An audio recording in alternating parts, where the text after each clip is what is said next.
Eriksson, and the other attackers that are going to be out there trying to do what they can do. With Kane being in the form that he's in, and you hope it continues, because September's been, man, he's been cool as fuck, man. It's rock solid. You just, if he misses, you're when he's on the ball, you're just waiting for him to take the shot, and you know it's going to go in. So I hope that form continues, and it's going to be very interesting to see how Real Madrid tries to defend him, if they play three at the back, or if they constantly have someone floating in and trying to cover him. But the way he turns, the way he makes his runs, he had a couple yesterday at Huddersfield that got called offside that I thought were very marginal. Yeah, indeed. Particularly the acrobatic effort. Yeah. Speaking of acrobatic efforts, did you see that one, that volley flying attempt that Dele had late in the match, trying to get a goal? I was watching him for about the last 25, 30 minutes, just exclusively the second time that I went back and watched the match. And you could tell he was just dying to get his foot on the ball in the final third. And it looks like they had opportunities yesterday to, make that extra pass or give it to someone else that was wide open in the box. And Eriksson, Dele, and Harry all paused and looked for the opportunity to take the shot versus doing something like that. So, again, it's going to be interesting to see how these players react to one another as they go out into the Bernabeu after the international break. Of course, we got a match against Bournemouth we still have to play. Well, yeah. So I think before we wrap up today, we should certainly look at October's schedule, because it's very, very juicy. I think you got Liverpool and United in there as well, and the Pikeys in the Carabao Cup. So we should certainly look at what we're thinking for October as we preview that, and kind of look back on September. And I know you've mentioned Harry, and I think we just need to spend a few minutes talking about the month he has had versus August. But let's talk about Huddersfield. Yeah. Early kickoff, 12:30 in the UK, 6:30 for us. I had work conflicts right after the game, so unfortunately I couldn't even go to the pub, which is disappointing. Yeah. It's my first miss of the season. So, I thought Huddersfield started off brightly. I think they had the effort to hit the crossbar right before we scored. Right.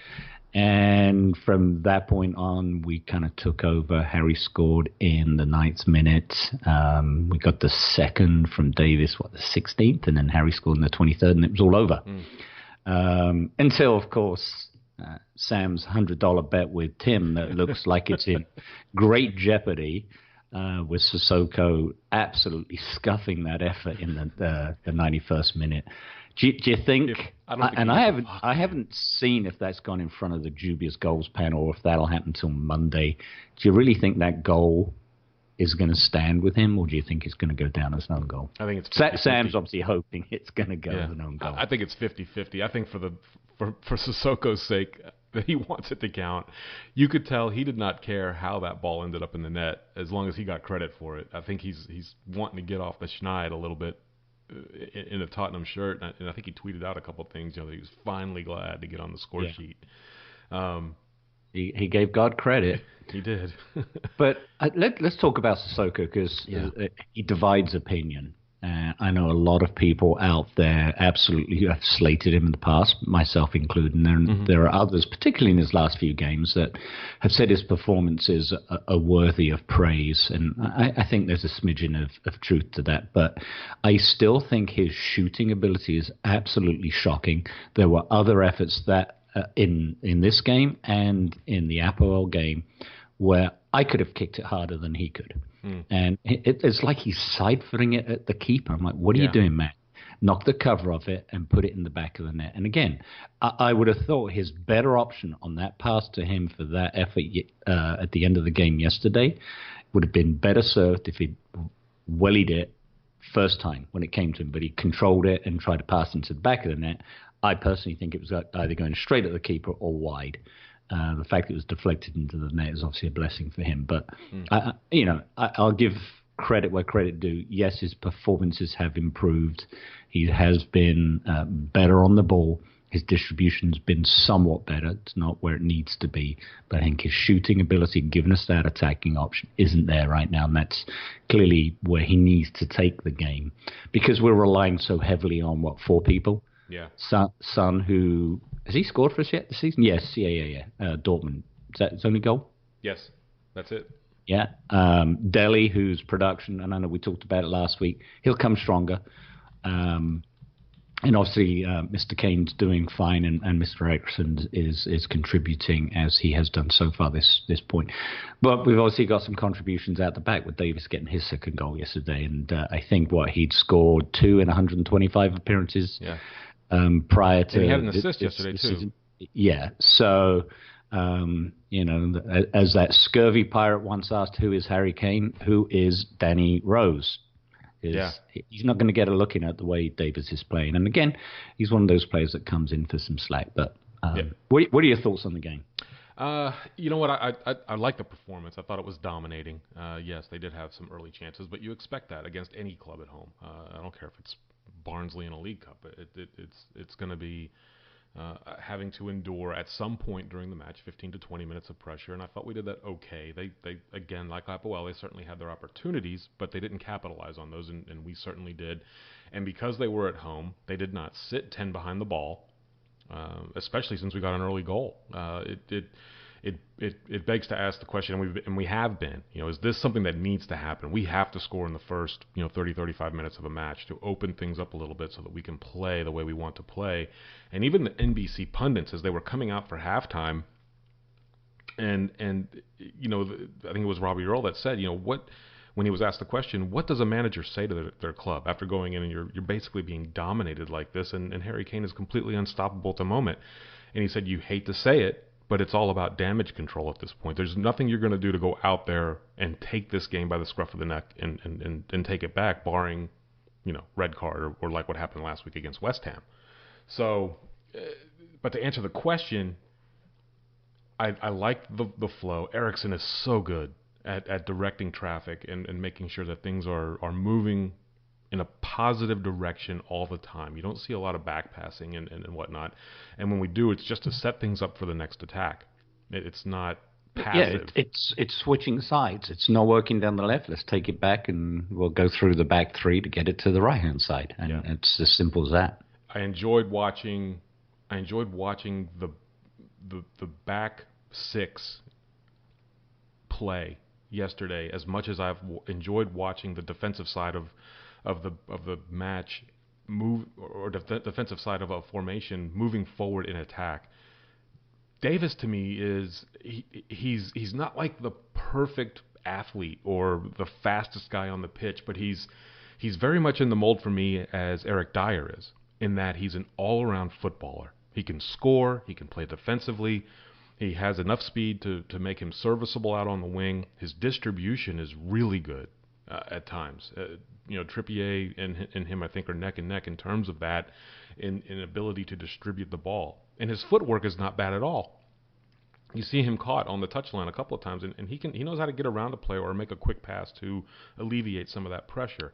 Yeah. I really like the way he plays, and under Poch, just like some of these other players, he has really thrived. He now has more goals and assists than Mesut Ozil on the season, so I'm just going to throw that out there. You had an interesting stat on Huddersfield's goal output so far, because we talked last week. I don't think you had 3-0, didn't you? I did. I think I went 1-0 because I thought they would still play defensively. But I think when it comes to Tottenham now, anything on the road, you've probably got to go that we're going to score goals for fun.